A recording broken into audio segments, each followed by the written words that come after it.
Good morning, everyone, and good day to those of you joining online and virtually. We've got a great program ahead for you today.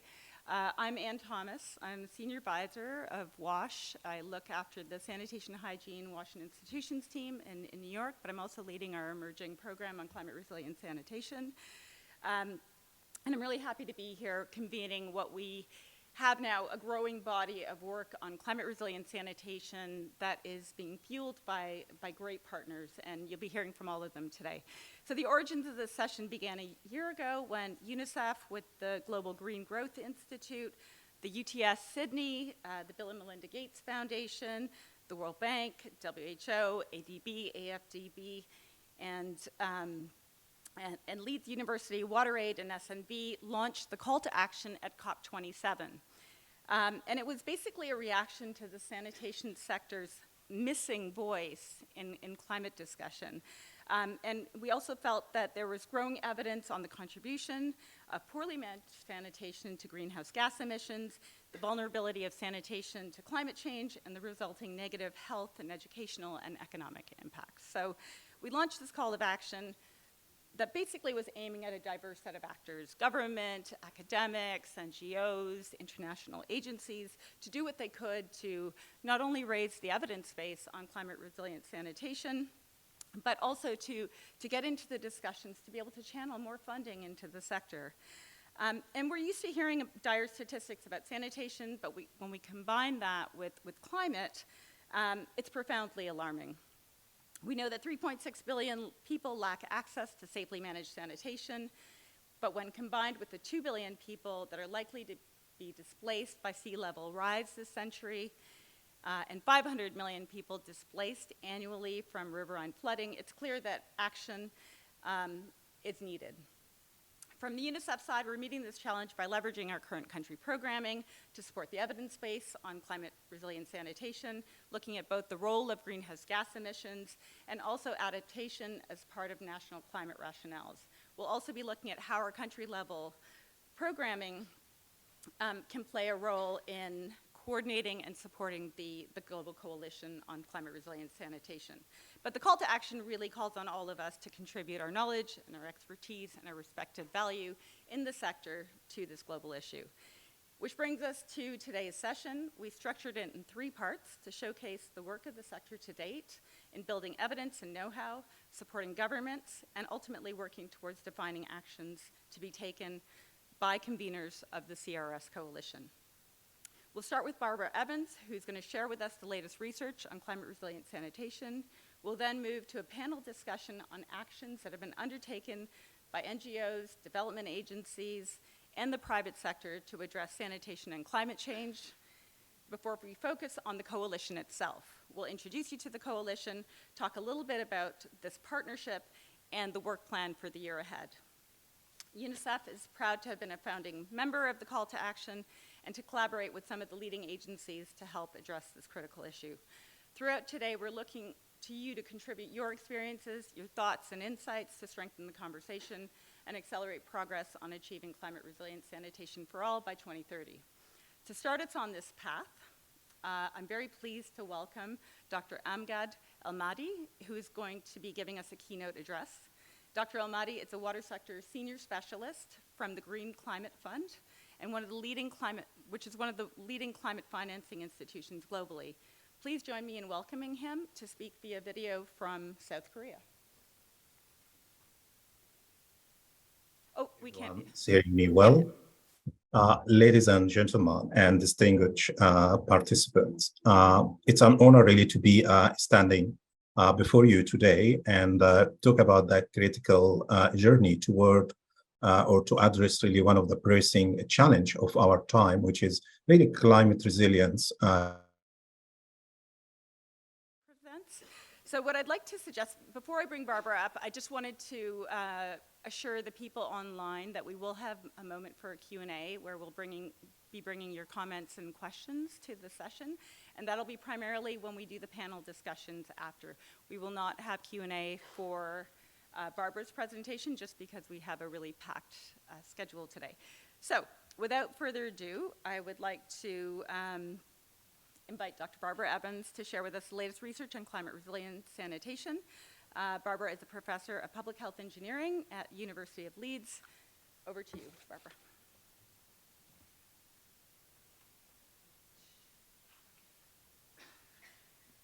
Okay, so I'm a university professor. Good. I've only got 10 minutes to speak. Bad. I'll do my best. So I just wanted to say, I wanted to talk a little bit about some of the latest research. So there's a connection between climate change and sanitation. It has two parts. Sanitation systems produce greenhouse gases, and sanitation systems are tending to fail or perform badly under climate stress. And obviously these two things we can argue are somehow connected together. There's a feedback loop. What we all want to do is to mitigate the emissions, and we want to think about adaptability. And one of the things I want to talk about today is that how most of the research that we're seeing coming out at the moment is telling us that these things, even the solutions, are intimately linked together. And generally, good news, the feedback loops are positive. There aren't many things that we think are good to do for mitigation that aren't also good for resilience. I'm going to say that about 17 times in the next 7 minutes. So starting with mitigation, if we're going to understand mitigation, we have to understand where the emissions in sanitation come from. Quick Sanitation 101, this is a whole master's course. I'm going to put it on one slide. There are direct emissions that are the gases that are produced from the system. Methane, nitrous oxide, and CO2, that's term one. There are operational emissions, gases that are produced from burning fossil fuels to operate systems, that's term two. And there's embedded carbon, which I get my really weird concrete specialist friend to come and lecture on for 5 minutes because it's not important. Essentially, direct emissions, operational emissions, embedded carbon. If we're going to understand the system, of course, we have to look at how all of these things are occurring in whole sanitation systems, not just in little pieces of infrastructure. So we need to understand what's going on from on-site systems and off-site systems. We need to understand what's happening in the containment phase, the emptying and transport phase, and treatment. And we need to understand direct operational and embedded carbon for the whole sanitation system. We did a study to understand how to do this in Kampala. I'm really sorry I can't spend all day telling you about this study because it's one of the coolest things we've ever done. I'm saying that, I wrote the paper. It's really bad. I didn't write the paper. But it's really interesting because it gives us a picture of what might be going on in typical cities. And this is the results. So the results are, these black blobs are direct emissions, and the circles are proportionate to the size of the emissions. The little grey ones are the embedded carbon, and the little teeny tiny green ones are the operational emissions. Also note that the grey blobs are, oh dear, can't do it, are concentrated over here. This is the containment phase, so this is all the boxes of crap in Kampala. Over here in the treatment process, and all these little blobs added up make quite a lot. That's all the crap that's going into the environment and creating emissions. Just under half of all emissions in Kampala, just under half of all greenhouse gas emissions in Kampala are probably from the sanitation system as it stands today. It's not insignificant. Okay, so headline news from that study. Methane from anaerobic processes is the big crackerjack killer. Reducing emissions from sanitation isn't about specific technologies. Mostly, these are effects which can be mitigated by moving things rapidly through the system. So reducing emissions is primarily, based on this work, about actively managing wash. Turns out a bunch of technology is good. Anything is good if you actually...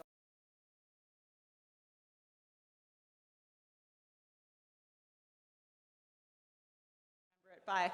So what I would like to announce is that we have 15 minutes more time, so hopefully we'll recover and everyone will speak just a little bit faster. We're gonna continue with Barbara's great presentation, and we'll push on. So over to you, Barbara. Okay. Nobody has ever asked me to speak faster before. Okay. I can't even remember what I was saying. Okay, let's go back. I think I was here. So, do you remember, this is where we were. I was telling you that on the back of the Kampala work, it's all about methane, it's all about moving shit around. We also, with colleagues in the University of Science and Technology, Beijing, we also did an estimation of global emissions of methane only from on-site containment. And in this study, we estimated that methane emissions from on-site might be around 5% of anthropogenic methane. That's much, much higher than anyone thought before. And it's significant. We have some follow-up work with colleagues in the climate team. This is about a 0.04 degree climate forcing amount of methane, When you say that to climate scientists, they will go, ah! So let's try that again. This is a 0.04 degree climate forcing effect. Correct, very good. So, conclusions from all of this. Sanitation is much more important in terms of particularly methane, but general emissions than we thought. Again, storage is the big problem, and essentially, again, it's all about moving the crap. While it sits in the box, it's causing us trouble, particularly wet boxes. There's a bunch of references here because I'm an academic, but seriously, there's some great material. On the other side of the equation, we've done a bit of work on adaptation as well. There's loads of really interesting work on adaptation, but I want to just highlight a couple of things we've been doing, which are really about, again, analysis of adaptation with respect to the whole sanitation system rather than sort of little parts of it. So this is a study, again, that we did in Kampala, looking at how rainfall events create flooding, which damages infrastructure and distributes waste around the city, and that has negative health and financial impacts. And also, subsequently, we did some work looking at how this washes nutrients into Lake Victoria and causes an ecological disaster as well. Climate change is going to exacerbate this problem, probably. So we've done some modelling to look at how that might happen. I want to tell you about this study. It's really cool. I could only pick one slide. So just to say, we did a bunch of work in communities to find out about floods. We've got some flood modelling, both current flooding and forced climate change, forced flood modelling. We've got really cool data about where all the toilets are. So we know, under typical flooding conditions, what's the dynamic effect of flooding on toilets. It's pretty cool. Though I say it myself. And then we do a load of clever computational fluid dynamics to work out what does that mean in terms of pulses of feces being washed out into water bodies in Kampala. So it's essentially crap that's washed out into the drains and therefore into the lake. Couple of interesting things. There's some nerdly details here. The beginning of flooding events are the worst. You get big pulses of fecal matter. So from a health point of view, the beginning of the event is worst. These are QMRA predictions of health impact for exposed populations. So in places where people are exposed to, particularly at the beginning of the wet season, post a dry period, you get this big pulse of highly contaminated fecal matter. If people are exposed to it, you get a whole bunch of crypto, rotavirus, ascaris, blah, blah. Probably the interesting thing is this is a little output that tells us about the quantum of fecal waste that's going into the lake. And you can measure this in terms of amount of feces, amount of phosphorus, amount of anything you like. So just imagine this as an amount of feces being washed out into the lake in one of these flood events. That's the baseline. You get a big pulse at the beginning, and then it kind of eases off a little bit. Oh, that wasn't me. That really wasn't me, I swear. Okay. So the question is, what happens if you empty all the pit latrines 5 days before the flood? Doesn't seem to make much difference at all. Spoiler, that's because most of the crap's already in the drainage because those toilets are all cross-connected directly to the drainage. So most of the fresh feces is already in the drainage when you do that. Emptying 5 days before doesn't make much difference. Formalised emptying, scheduled emptying, therefore, doesn't, in this case, for this particular problem, make much difference.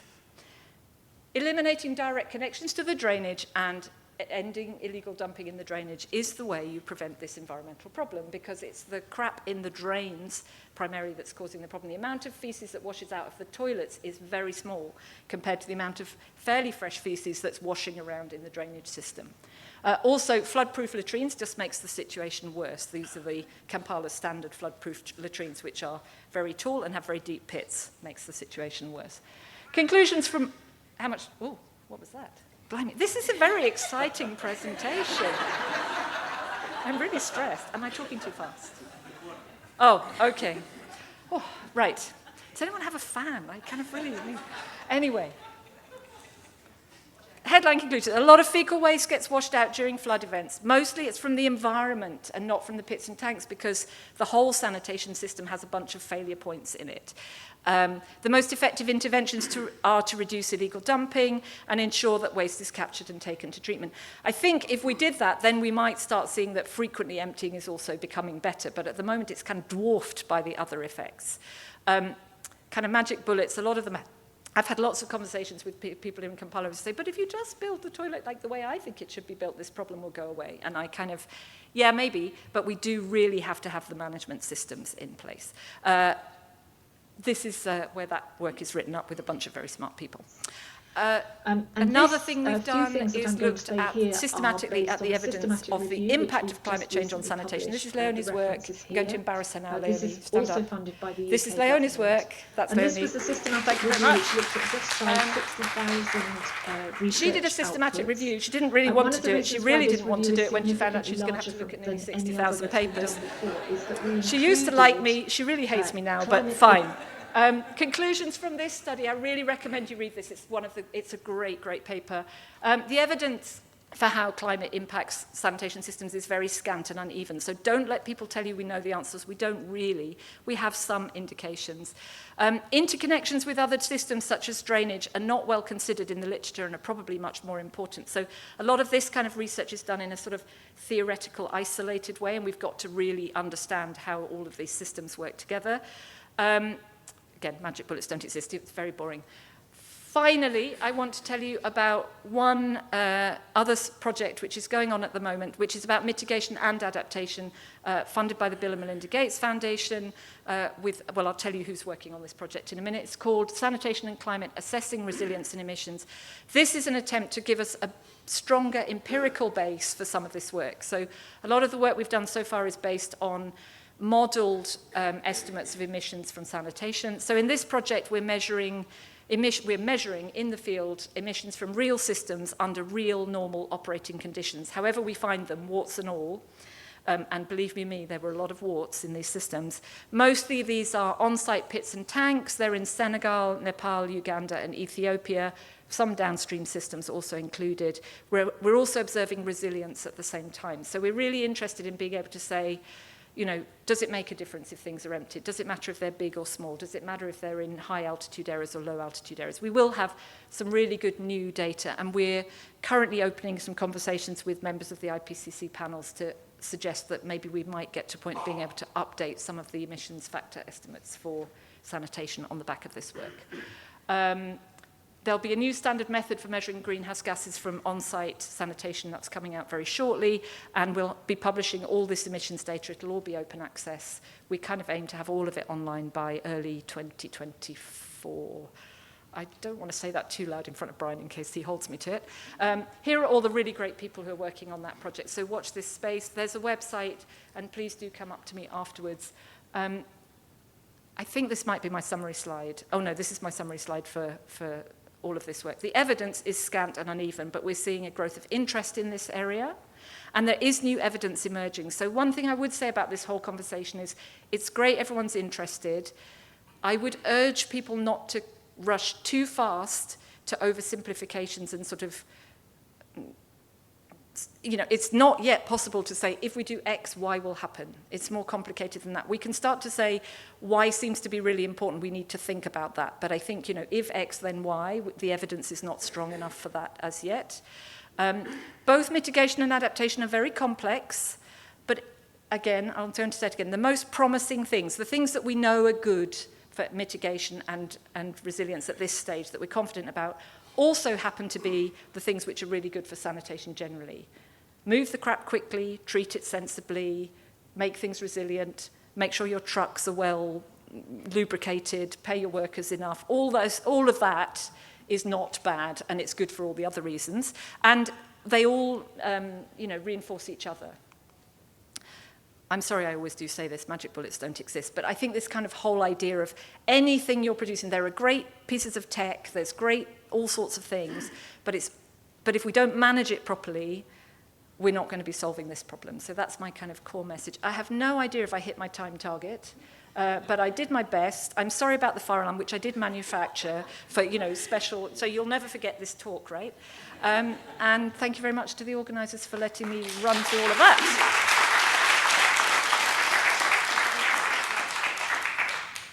Excellent. Thanks so much, Barbara. That was fantastic. And we have Dr. Amgadi on the line, and will give us some inspirational and encouraging words for the sanitation sector coming from the Green Climate Fund. Dr. Amgadi, we're only going to be able to give you so just a couple of minutes for a short address to this very resilient crowd.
they're doing, and then we will open up for potentially 1 or 2 questions of Q&A after. So over to you, Kate.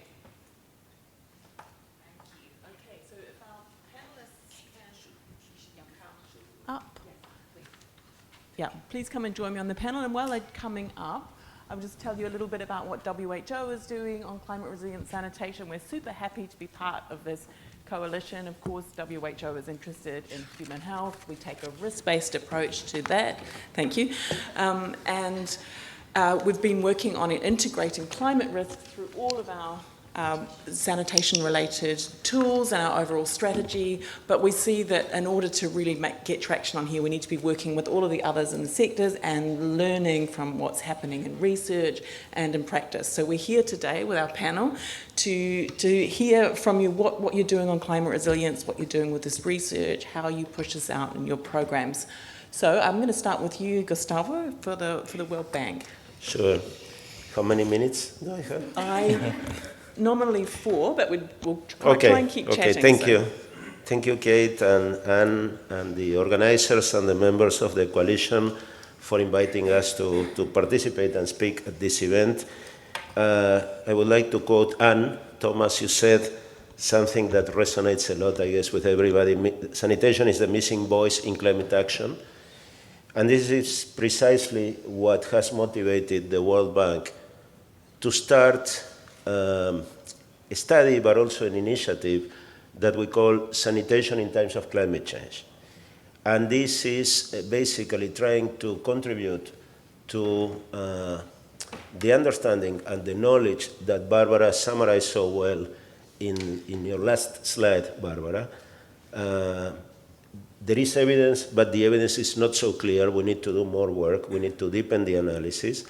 I think we believe in the World Bank that the work that Leonie and you and your team did on the systems approach to sanitation and resilience is seminal, because basically, in particular for lower and middle income countries, which is the focus of the World Bank's engagement and work, that paper that you showed in your slides summarizes very well the state of the art in terms of the knowledge and experience on the linkages between sanitation and climate change, because first it recognizes that most of the analytical work and research has been done in the north, in Europe, the US, etc. Second, the focus on resilience and sanitation or wastewater or sewerage has been on infrastructure. And we know a lot in the World Bank about this because basically we, for many years, have been assessing and improving the resilience of infrastructure. But we know, in particular, from the work done by the city-wide inclusive sanitation community, that sanitation is much more than infrastructure. It is a system, and it's a combination of different types of solutions. So looking only at the resiliency of infrastructure is very limited, it's very narrow. So that's one of the contributions. The second is that much more has been done on mitigation, yet there is a lot to be done still, but the pathway seems to be more clear. So on resilience of the systems and the consideration of a system, from our point of view, is the right way to go, and that's the reason why we are starting this work, this analytical work, with many partners. And the bank team, I guess my colleagues from the city-wide inclusive sanitation team are connected, Miguel and Nista and others who everybody knows, but also Martin is part of this team, and Barbara, and here we have Sam Drabble from WUSUP and others. We're building a large team, also with many of the development partners. We want to put this work at the service of this coalition, of the efforts to strengthen the case for sanitation as part of the climate agenda. We are not there. The World Bank wants to contribute to articulating and the advocacy with all of you to put sanitation in the agenda. There is a place for there is a place obviously for WASH. From our point of view, water is more clear. I mean, it's more straightforward. As a coping strategy for building resilience, but also for mitigation. A lot of work has been done in terms of energy efficiency, etc. Sanitation, there is a lot of work to be done, and really we welcome the opportunity to be part of this group, of this coalition, and this community. Thank you. Thank you, Gustavo. Also, please take if you have questions, we will try to come to a round, so hold on to those for our panel. But for now, I'm going to turn to Tamid from WaterAid. Please tell us what you're doing in your programs. Sure. Thank you, Kate. So before I start, I'd like to thank as well the coalition, because we are delighted to be part of this coalition as WaterAider. And then it's really a tough job. If you want to, share the experience, if you want to really try to visualize the crisis, it will be very difficult. So congratulations that Barbara has already taken you to the master's course, so you can, turn your tussle to the left side. And now, if we really look into the problem, like what Barbara has said, adaptation and mitigation. So I'll be sharing two experiences, like how we are doing it in Bangladesh. So it's just a start. We have a lot to do. So now, for example, now we are at the stage in a higher level. So if any flood happens, who will be affected first? It's you, right? So what to do with you? How can we protect you from flooding? So that's the case. It's always happening with sanitation. So we are been supporting households, communities, public places with containment. I'm sure you know what's containment. The poop we do in the toilet, it goes to that containment, and then we can do it on-site treatment or an off-site treatment. So whenever we're calling about adaptation, we're taking the point of on-site sanitation, and we recently supported one of the coastal belt area, an ethnic community, and those who are not familiar with Bangladesh, 1/3 of the Bangladesh is actually exposed to Bay of Bengal. So which means 1/3 of the whole country is vulnerable in a situation and in a coastal position. So with the increased climate vulnerability, with increased rate of disasters, the number of floods, the tidal surge that has been increased, and it's continuously flooding to the areas. So whenever we are calling that the location where we have supported sanitation system, it's resilient. It's not actually, because whenever the flood is happening, it's washing away all the excreta. So there we have actually tweaked the septic tank. So now this septic tank is actually capable of handling 5 more days that Barbara was mentioning there, that of fecal sludge, and you can say the wastewater. So once the flood is over, these wastewater will be discharged normally. And I'll just take 30 seconds to showcase another thing that we are getting support from Sweden and also Bill and Melinda Gates to build resilience in terms of community, and that's in the larger scale. Like now we're talking about the adaptation, but if you really want to contribute, you have to look into the perspective of mitigation, and where it actually contributes, like doing a full value chain of the sanitation, like addressing the sanitation value chain. So we are right now helping 2 municipalities, but there are other actors in Bangladesh who are supporting almost like 26 municipalities to do the FSTPs, fecal sludge treatment plants. So that's where your sludge that's been off-site treatment will be off-site treated, that will be properly treated, and that's how, I'm not sure you know the figure or not, but if you poop like 1 kilogram, 1,000 kilogram, whenever you convert it to carbon dioxide emissions equivalent, it's almost like 70%, so 700 grams. So it's for the poop, and it's all across the treatment segment. So that's where we are contributing. Yeah, thanks. Over to Kate. Thank I'll you. add That's later. super. I have so many questions, but I'm going to turn now to Sam from Sato in Africa Absolutely. to tell us what you're doing from the business side. Thank you. As you've heard, I'm Sam Langat. I'm the business leader for Sato in Africa. I was really shocked by the statistics I saw from Barbara's slide. I come from East Africa, Kenya, so I do know Uganda very well, and it was so perplexing that close to 50% of the emissions towards greenhouse gases is coming from sanitation, So I'll move right on and introduce Sato, just for the benefit of everybody in the room. I represent private sector, and thank you for having us. Just to be able to speak to the voice of private sector in terms of responding to CRS. Sato is a brand of Lixil, which makes pioneering housing and water and housing solutions globally. And Sato is a brand within Lixil and has the purpose to empower everyone, everywhere, to live a better life every day. And I'll demonstrate how. So at Sato, we do this by designing affordable, innovative, simple, aspirational products in sanitation and hygiene based on specific needs of the customers across the world. And to date, we are proud that to demonstrate that what we innovate works is that we've been able to impact 45 million people across the globe in 45 countries through Lixil's commitment to reach 100 million lives by 2025. So as a business, we are committed to a number, and this really puts the pressure in terms of doing something right.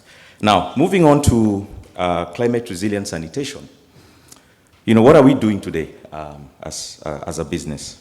Climate resilience in itself drives innovation within our business, within Lixil, and it cuts across all the brands, be it American Standard, for those who are familiar with that brand, be it Groha, be it Cobra, for those who are from Africa, or be it Sato, the brand that today I'm in charge of in Africa.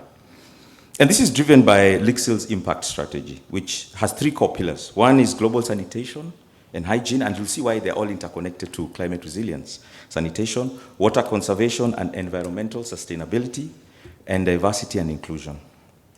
So they do not all exist by themselves. They are all linked towards, they're all connected to the pressing global issues.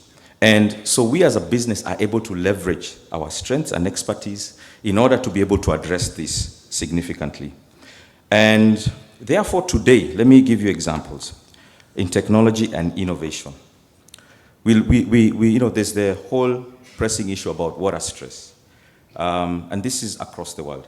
And more, there is need to innovate, especially from us in private sector, to address, in addressing the issue of water stress and water conservation.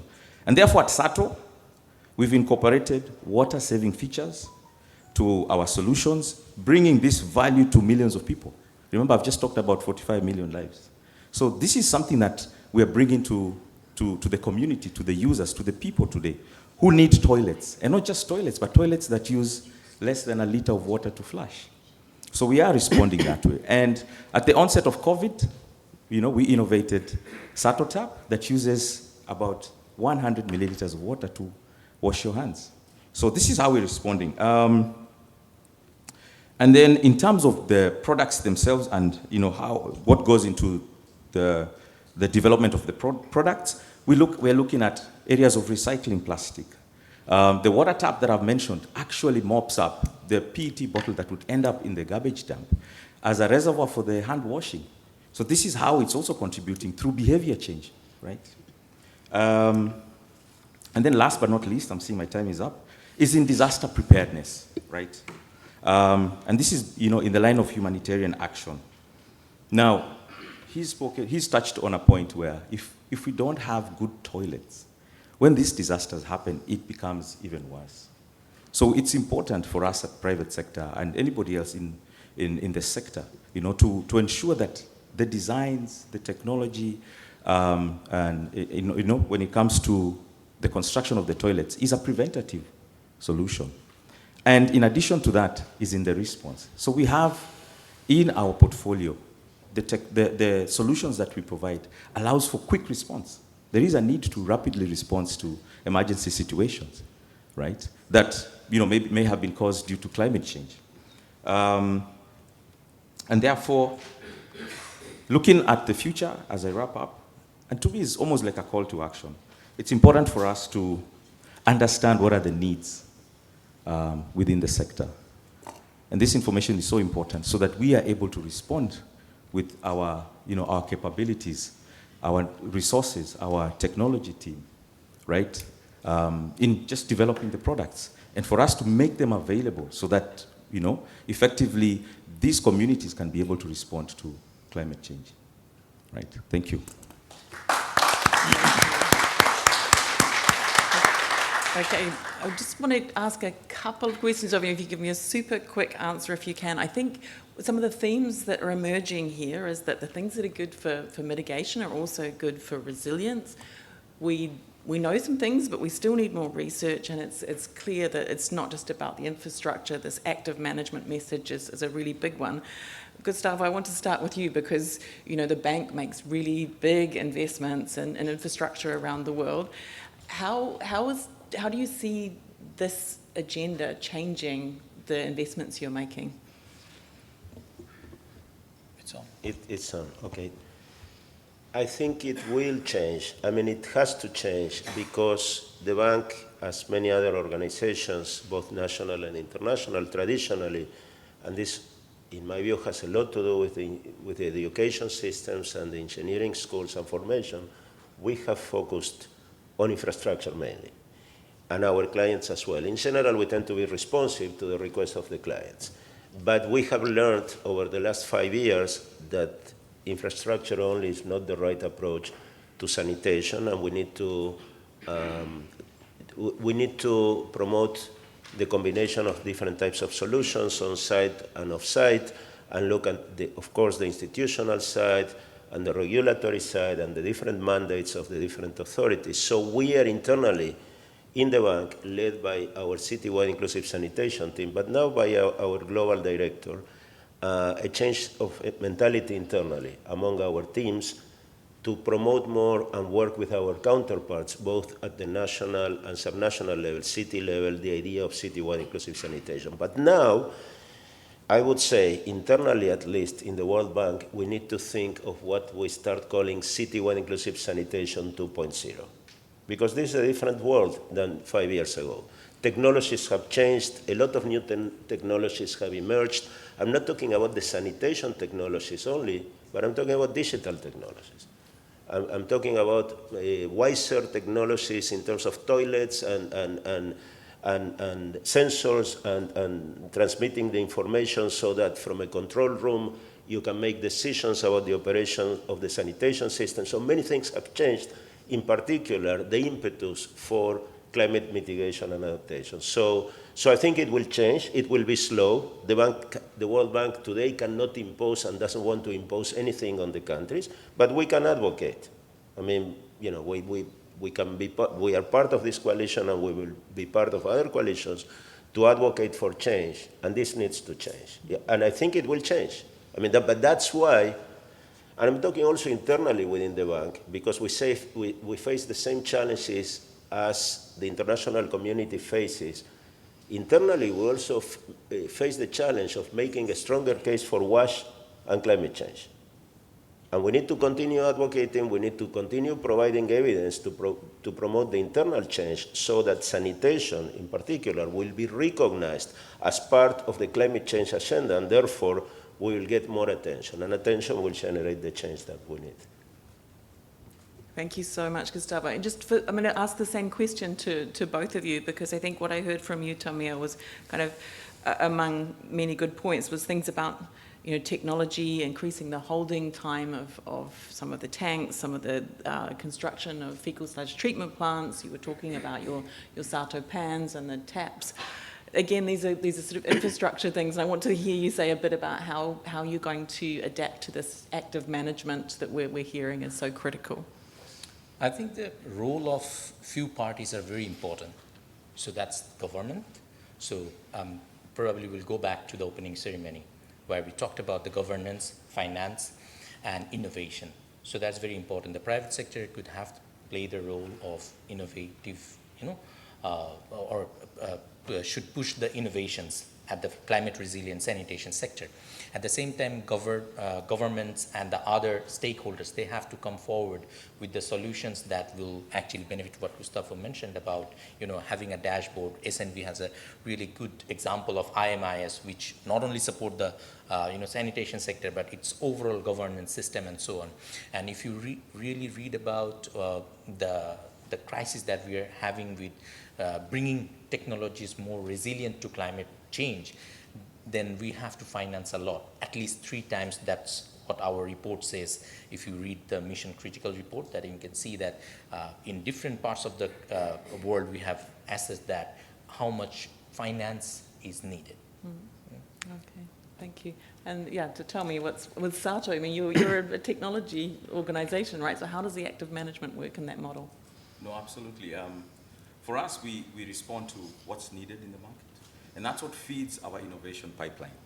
A good example is in response to the management, because we've heard that management is one of the ways in which, you know, in case of a flood, in case of a disaster, there is need to be able to empty the pits. He's talked about containment for extra time. These are the kind of, you know, data points that we need to be able to develop the right innovative solutions. You know, there was a point about safely managed sanitation, which means that, you know, on-site sanitation today across rural communities is a direct pit, and in itself is not perhaps the best solution. There is more that can be done. So as Lixil, as Sato, we have come up with innovations that's going to allow these communities within the same space of, you know, affordability and all that, to be able to move, to shift from direct pits to offset systems. And this is a way to help, you know, move sort of the ladder, move from the existing sanitation systems to one that can be better managed, safely managed. I mean, the first step is really containment, but then we need to move up in terms of safely managed. So we do have innovations today that are being rolled out across the market that then allows these communities to have those solutions in their hands, to be able to choose and, you know, have the toilets that can be safely managed. Excellent, thank you. I have a ton of questions, I'm sure you do too, but we're so short of time, so we're going to keep moving on to the next part. Anne, back to you. Okay. Oh, and a big hand Thank to you. Anne.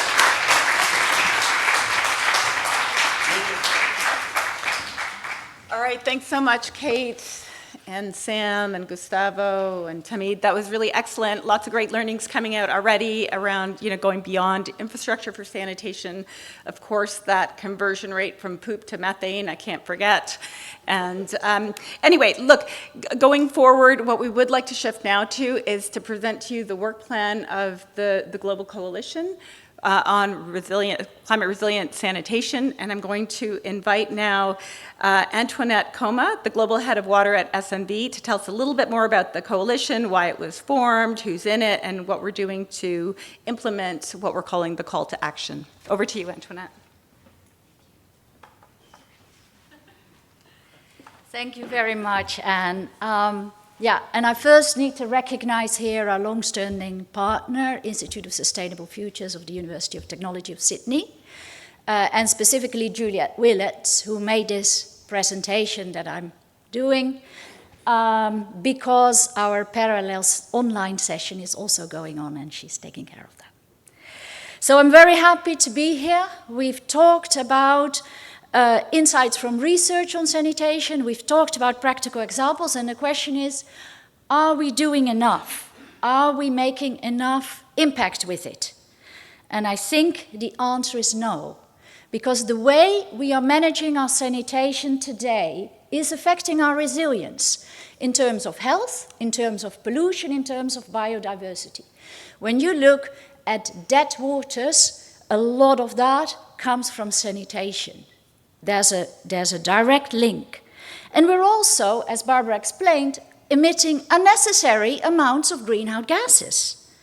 So it's a bit like a marriage. You may get married and think you live happily ever after. But the issue is really in how you work on this day to day, how you are managing. So thank you very much for making that point on the need of actively managing sanitation.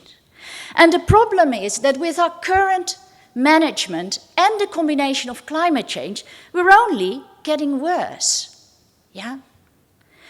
So it's not as if nobody ever raised this before. We even had events in Stockholm about this before. We also had the launch of this call to action in the COP. And last year, I think Brian will remember, and some of you, we pushed this same message in the UN conference. But we're wondering whether we're getting heard.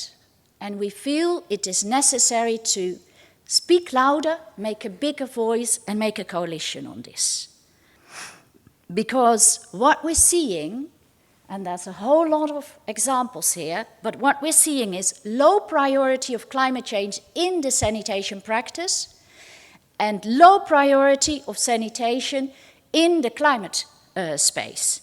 So if we don't get this across better, and if we don't start taking action on this, we are in deep shit. So what's our vision as a coalition? Basically, we want to see more integration of climate change into the sanitation sector at all levels. Not just in the policy with a sort of pledge of how we're going to do it, but also really in the day-to-day and in the investment choices that we are making. And we want to see more integration of sanitation in all spaces of the climate discourse and the climate action. Right now, climate is becoming a parallel stream of investment and practice, which is ridiculous. It needs to be integrated. And of course, we want that to be meaningful, we want that to be evidence-based, and we want to listen very well to what everybody's experiences are, because we still have a lot to learn.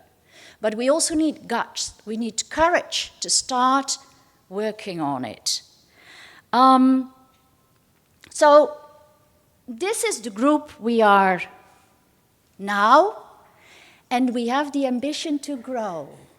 So we hope you will join us, not just to have your logo here. If you have a pretty logo, we are very happy to have you here. But we would be more encouraged if you would also then commit and actively push this topic and actively work on this topic. We have basically 3 objectives. One is greater prioritization, the other one is greater investment, and the third one is greater capacity, both within the sanitation sector and within the climate space. And how are we going to do that? First of all, we're trying to make noise. So we conduct joint events, key messages. We have all kinds of communication people helping us doing that. We're going to also write and share. And aside from making noise, we want to give you the arguments. The arguments are clear, but maybe not as clear as they should be. We want to bring people together to learn more. And we want to give you the tools, the examples, that you can then further develop to implement this into practice. This is a coalition. It comes from working together. Are you joining us? And what can we do to make it stronger? That is a question to the audience. Thank you.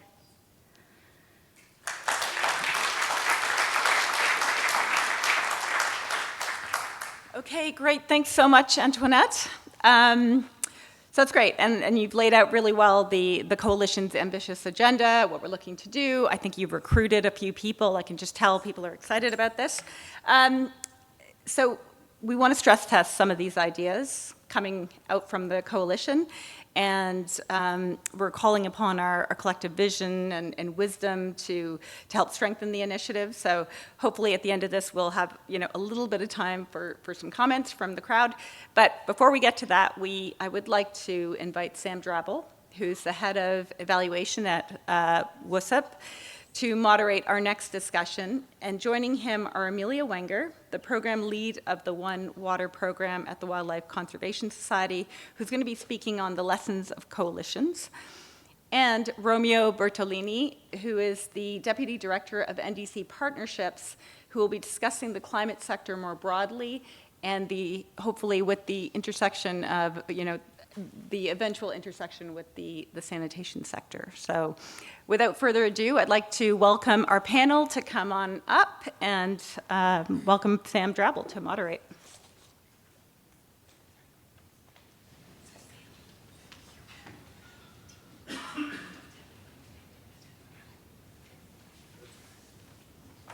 Great. Okay, thank you so much, Anne.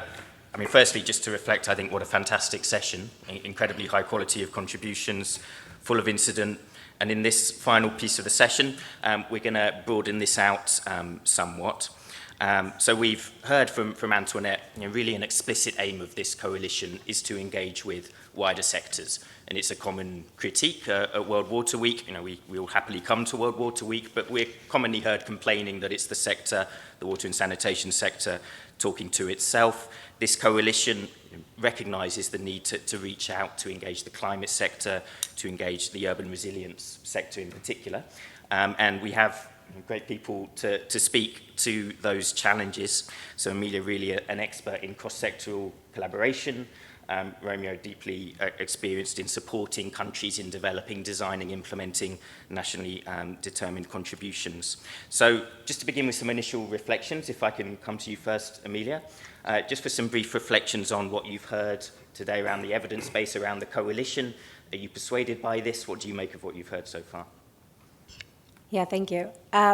I guess as someone who works for a conservation organization, the thing that's been surprising to me is the sort of lack of the explicit inclusion of the environment and the importance of the environment in climate resilient sanitation for two reasons. One, the state of the environment will really determine, can either bolster your system, your sanitation system, or it can exacerbate the issues related to non-climate resilient sanitation. The second thing is that we heard, from Barbara that you have these drains that are dumping into, things that are dumping directly into drains. When you're in coastal environments, that often goes straight out into the ocean. And there's, where I work in tropical coastal areas where there's mangrove, seagrass, and coral reef. And when you dump wastewater pollution onto these ecosystems, not only does it degrade the ecosystems, it also makes them more vulnerable to climate change. We've got really good evidence of that now.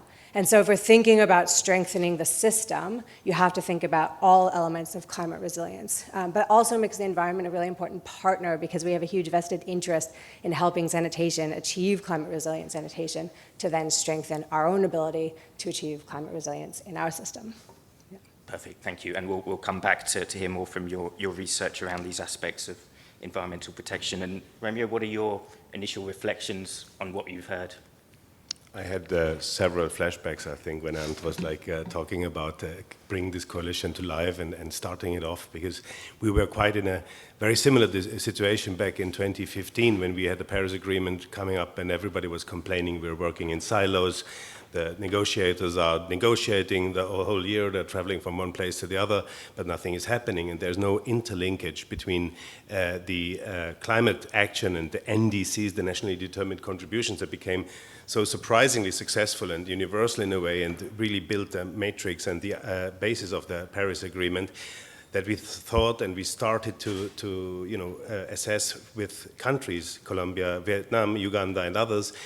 What do you need in order to make this happen, and what do you kind of entry point do you want to have? And they said, listen, we need somebody who helps us, that we are not chased by fly-in, fly-out consultants, that we are not doing all this nitty-gritty stuff, but that we are integrating our national planning with the NDCs, with the climate action, and move ahead together. And that's what we actually need, going across. And like Barbara said, think holistically, think systemic, and make the connections on the ground, but also globally.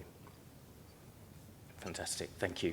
And we'll come back in some detail on the work of the NDC, but I've got a specific question now for Amelia on this question of cross-sector collaboration. Yeah. So building on your research in areas like wastewater management, coastal pollution, coastal environmental protection, what advice would you have for the coalition, or what tangible examples can you draw upon actually of this kind of cross-sectoral collaboration in those areas? What steps should the coalition be taking to engage these climate sector, the urban resilience sector, and so forth? I think those two, cross-sector collaboration is really hard. And so there's, I think, two main takeaways that I've had from working in this space. I think the first one is when you're really working across sectors, you will get things wrong about the other sector, and the other sector will get things wrong about your sector. That's just part of learning. And I think it's really easy to kind of fall back into our respective camps and be like, oh, they don't understand, they don't get it. So I think you really have to like commit and recommit yourself to working towards a shared understanding, which is really hard, and it requires a lot of conversations, trust building, acknowledging and supporting the expertise of people in their own sectors. I think the second sort of important shared learning that we have is that all of our sectors have multiple challenges, unfortunately, and they don't all intersect. And so I think, within the environment sector, we're dealing with fisheries, we're dealing with agriculture, we're dealing with logging, and we're also dealing with wastewater pollution from sanitation. And so how we address other challenges can inform how we address the sort of cross-sector or the nexus between our two fields, but it can't detract from it. So I think it's easy to say, oh, this is kind of like not the biggest issue, or feel like it's an aside. And if that happens, then you will lose the trust in the sector, the cross-sector collaboration. So you really, if you've committed to working on that particular challenge, you have to just say, this is what we're working on, and we're not going to think about those other challenges in the sense that one might be more important in another place. So it's really just about kind of being focused and working on that particular challenge together. Thank you. And if I can ask just a brief follow-up question on that. So a challenge with this type of cross-sectoral coalition is accountability and lack of follow-through when you've got multiple sectors involved. It's not always clear who is responsible for driving that forward. Are there any lessons you can share from your research around effective accountability for this type of cross-sectoral work?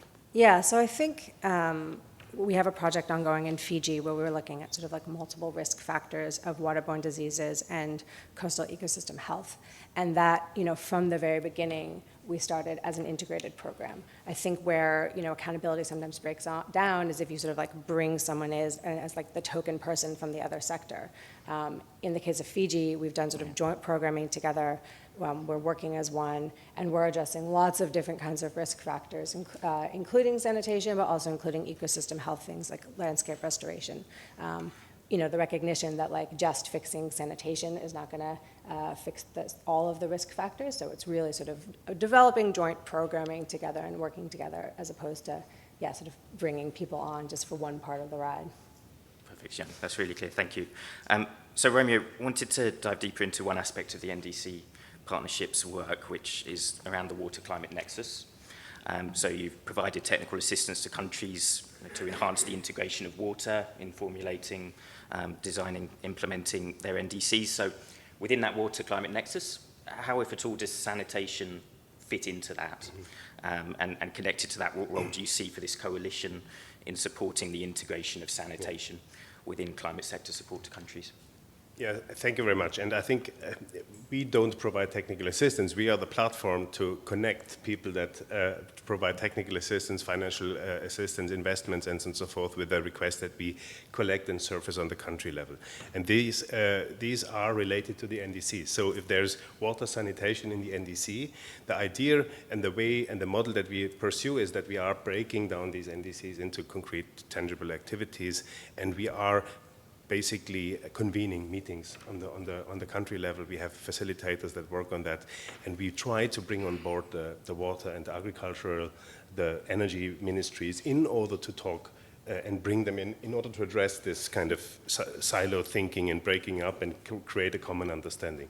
Quite tricky sometimes because the environmental guys and the climate guys are like super focused on their on the Paris Agreement, on the articles that they know by heart and the work they do on a daily basis. But when it comes to the real practical aspects, and you bring in the ministries of finance, the ministries of planning that are dealing also with international partners and the sectoral ministries, it becomes really important. We are unpacking this. And we see a lot of these requests, actually. So there's already some stuff there. I think in about 80, 90 countries, we have sanitation mentioned prominently in the NDC and the activities around it. And it has both, and we saw it, to do with mitigation and adaptation. We have a couple of examples. Benin, Cambodia, Gambia, Mozambique are the ones in Africa. And what the CRS could do with us is to join forces and look into, not only what are we doing already in sanitation, and you look into what you are kind of targeting, but also join, peer-to-peer learning, for instance, which is extremely important. We're going to be in all kinds of African climate weeks, Asia climate weeks, and we are convening there. We are at COP, having a pavilion there where we do exactly that, trying to connect the dots, not only amongst actors, but also across the sectors. And it's very good to see that there's more coming from the side. So that is something where we, anyway, as we are connected through your membership as SNV and others, can work on. Yeah, thank you. And thank you for highlighting the importance of peer-to-peer learning. I think that's going to be enormously important in driving this agenda forward. Okay, so I think we just have a few minutes to open this up. Do we have any questions, first of all, in the room? And then we can see if we have any questions online.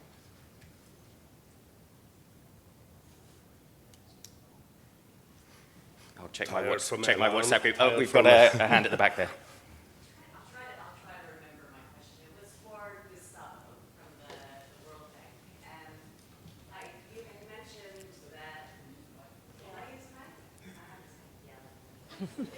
I had a lot of coffee this morning. So you had mentioned that the bank has traditionally focused on infrastructure investments and that there's a need for change. And one of the things Barbara Evans spoke about was really the importance of actively managed sanitation. And I think that many of us implementers have had challenges with accessing financing for ongoing operational costs. And so I'd love you to speak about how the bank is addressing that. Thank you for the question. I can speak for long about that, but I will give you two examples. For those service providers or operators that are implementing citywide inclusive sanitation or wastewater management systems, we have an initiative that we call the Utilities of the Future that supports the transformation of the service providers to become exactly a utility of the future that we define not only as an efficient utility, which has also been the traditional approach of the World Bank, but a utility that is more inclusive and that builds resilience of the utility of its systems and the community. So that's one.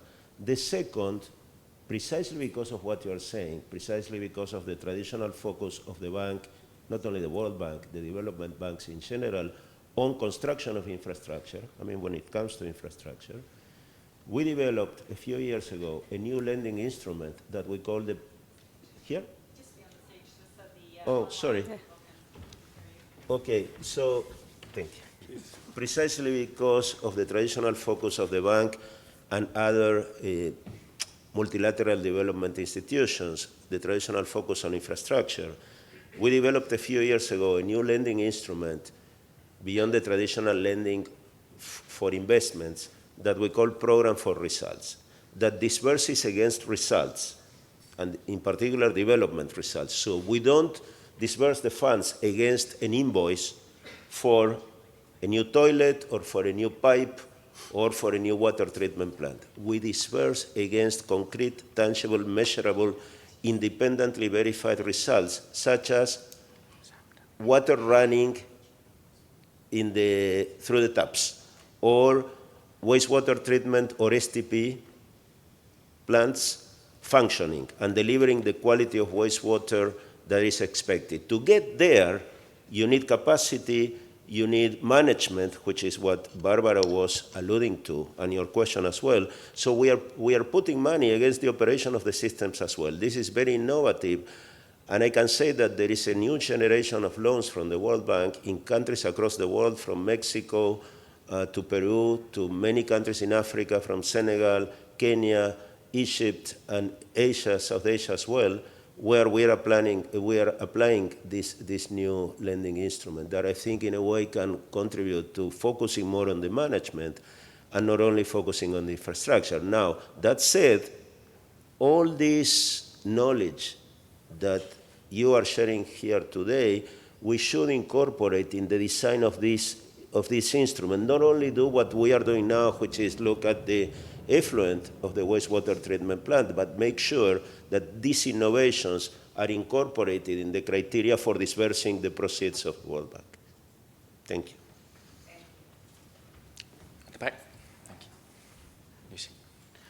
Yeah, and just before that question, Lucy. So we've got 10 minutes. If I can also invite our other speakers, it's a slight change of run of show, but we're aware that we didn't have time for Q&A earlier because we moved through. So maybe Barbara, Sam, Tamidul, if you can also just come up. Yeah, just so that we're all visible for everyone online as well, and you can put your questions to any of the speakers. Okay, so Lucy, go ahead. Hi, thanks. This is Lucy Stevens from Practical Action. I had a question for you, Romeo. Thank you for your thoughts. Some of my climate colleagues in Practical Action tend to tell me that the key to unlocking action in any sector is to get it mentioned properly in the NDC, and so to work to lobby to make sure that, for example, in this case, sanitation is like well mentioned in the NDC, and then you can access financing, and then you can and then you can design programs and influence national plans. You mentioned that sanitation is in 80 or 90 of the NDCs, but I'm not sure how well it's mentioned. Do you think that getting it properly in NDCs is a key to unlocking some of this, or do you think it's a bit of a sideline? Just what's the right strategy? Thanks. That's a good question. Which was a disqualification criteria for some of the people I worked with for when somebody responded like this. But I think it depends. I mean, mentioning it and having it part and parcel of water sanitation, part and parcel of the NDC is a very good precondition. The question is, and it is very different. These NDCs can be very, very political in a way, as there's no real template for them. But some are also very costed and very, very broken up already in concrete measures. So that, of course, is one thing that is extremely important for preparing this. But on the other hand, you know, at the end of the day, it will be the trick will be to make sure that the investments and the need for technical assistance in this area is unpacked properly and is aligned, of course, with the actors on the country level. So if you just put it there, that's of course a precondition. But you need to have the water ministries and the relevant, you know, stakeholders there side by side and explaining properly, you know, what they need not only in terms of the NDC but also the national development plan and the sectoral plans, and that's the key trick to make this triangulation, I think, and that is then also bringing in the work. But just using climate as a tag for like, okay, this is great because we need climate somewhere to get the financing is not necessarily doing the trick. Great, thank you. Before we go to the next questions, I just want to invite a second perspective on that, because there was a great question. Antoinette? Oh. Yeah. So the NDC partnership has a great website where you can read all the NDCs. And when you read it, you realize that it doesn't really incorporate the latest thinking on sanitation of the last 10 years, so to say. And let alone a lot of the thinking from Barbara. What Barbara presented, not only her thinking. Yeah. I know she does a lot of thinking, but my point being that this is an opportunity and urgent need for us, because otherwise, through this NDC's practice, we're rolling out ancient sanitation programs. So there's really a need for everybody in each country to engage, look at the NDC website, what are the targets for my country on sanitation, how can I add quality to this? Yeah, actually, that's what I wanted to say, that you need to go and look, because I think we have to be aware that we're overcoming a lot of misconceptions and prejudices. Like, I hope, you know, you guys are obviously all already changing your sort of perspectives, but yeah, there's work to do to get the right things in. They can be very powerful things, but both good and bad is exactly what I was going to say. Mm-hmm. Thank you. Just to supplement, Sam.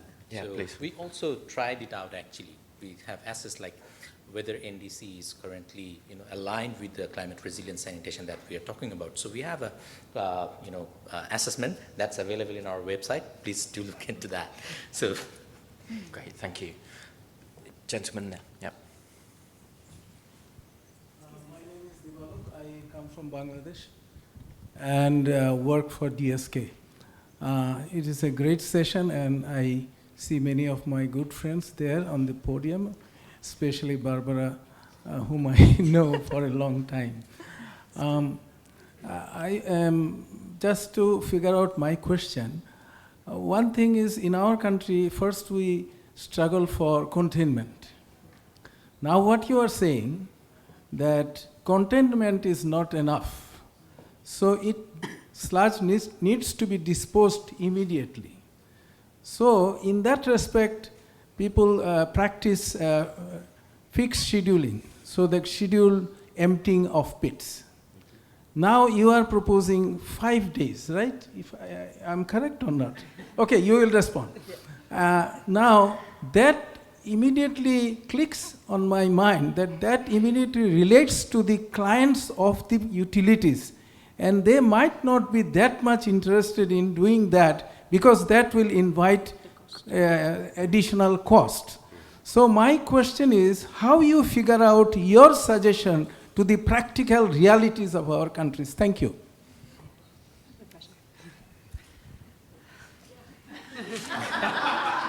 That's the other session. Fire alarm. I'm pretty sure we were trying to answer this question 40 years ago. Right? Yeah, could somebody just ring that bell again?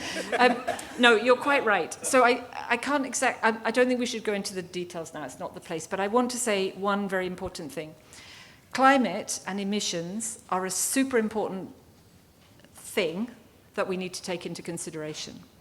It's my particular personal opinion that if I had to choose between somebody having a functional, working, safe place to defecate and urinate, but I would have to compromise a little bit on emissions from sanitation, I would take that as a good option.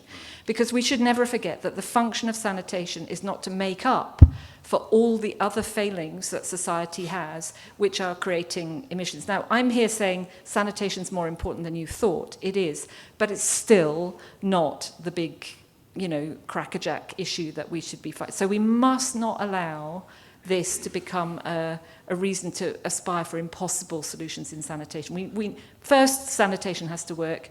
Second, we need to make it as climate responsive as it can be. On resilience, no compromise.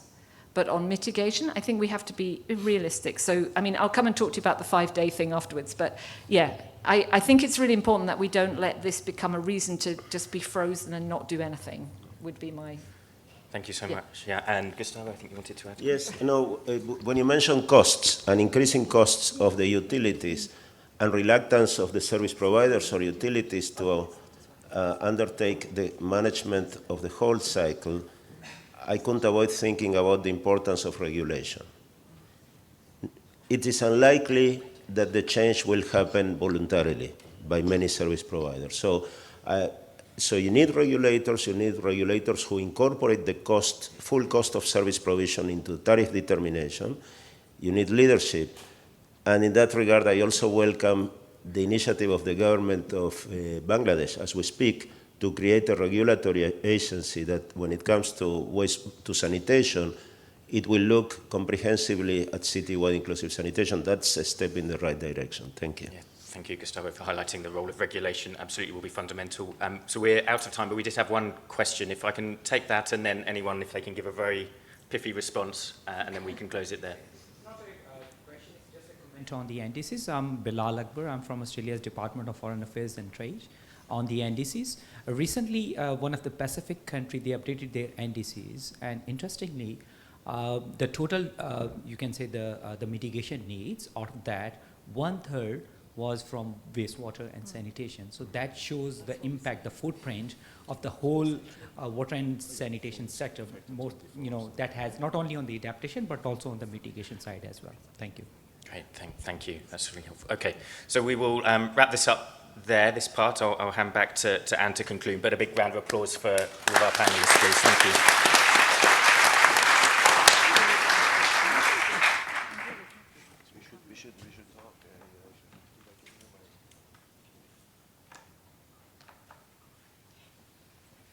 Okay, thanks so much, everyone, and thanks so much to the audience for all your patience and resilience as we went through every possible scenario today that I've ever seen in a session at Stockholm, at least. But before we close out, I do have one final speaker that I'd like to call up, who's going to give us a different perspective and help provide some closing remarks for the session. So I'm going to bring up Dr. Ashton Mapofu, who is going to give us the closing reflections. He is the vice chair of the Young Water Professional Steering Committee at the IWA. So we're hoping he will bring a youth perspective to our closing and look forward to hearing what he's taken away from this. Over to you. Thank you. Thank you very much for...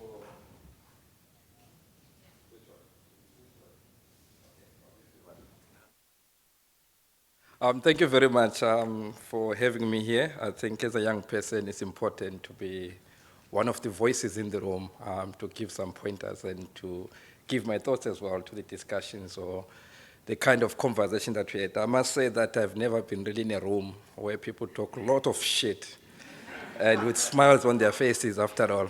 So congratulations for that. So yeah, I think I was taking some notes, and I'm proud to say that I'm very proud of the fact that we are building back better. Love to see the private sector, the investors are here, academia is here. Barbara, very interesting, presentation. It's quite, intriguing to hear that about 50% in Uganda is from sanitation. And applause to, I think, one of your students here, a young person doing the work. I think next time I'd like you to present, not you. Yeah, I think it is really quite good. I mean, I think the Global South has got an opportunity to build back better. I think Tamil Doli did also present on that, what Bangladesh is doing. So I think sanitation is an important part of what we do. So my one is just to say I would like to anchor more on the collective action, that together we can do better. I think we bring the World Bank on board. I think we've been promised that we're going to triple the investment to take us to achieving our SDGs in 2030. We know that we have got some conditions. You did say that you do not only look at, the sanitation issue, but you want to look at the system as a whole. You are done looking at only infrastructure, and now you're going to look at other things as well. So that is very promising for us, and we'll love to see that happening. And I mean, there was a call to action as well by someone saying that we talk a lot about these things, but we do nothing. So she said that we have been to Stockholm, we've been talking about these issues, we meet in other conferences, but we do nothing. But as a young person, I'd like to say, I call it upon ourselves, all of us, that when we go back, let's please look into sanitation. Pumping kilometers and kilometers of shit to treat them somewhere is not sustainable. Africa is decentralizing, it's always been decentralized, so it's an opportunity for us to focus on containerized sanitation. But there was an example about marriage, that we've been in this marriage for long, but have not been managing it very well. So let's go and manage our sanitation systems better. And I think all the conversations that we had today were really on point. And I'm not here to diverge. I'm not here to say anything different. But all that I would like to say is, please onboard young people with you. They are the agents of change. They have the energy. They have a room. They have a voice. So in whatever we do, let's have young people on board. But thank you very much for really, opening the floor and talking about this issue. With this sanitation, I think we can really reduce our greenhouse gas emissions, and we can actually achieve a better world that is water secure and everybody has got dignified and safe sanitation. Thank you for having me. Thank you.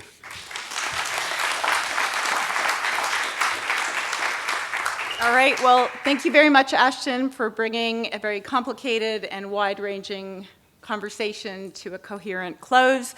I'd like to thank you all who joined us online today for sticking through all the fire alarms and everything, which must have been less exciting for you online than it was for us in the room.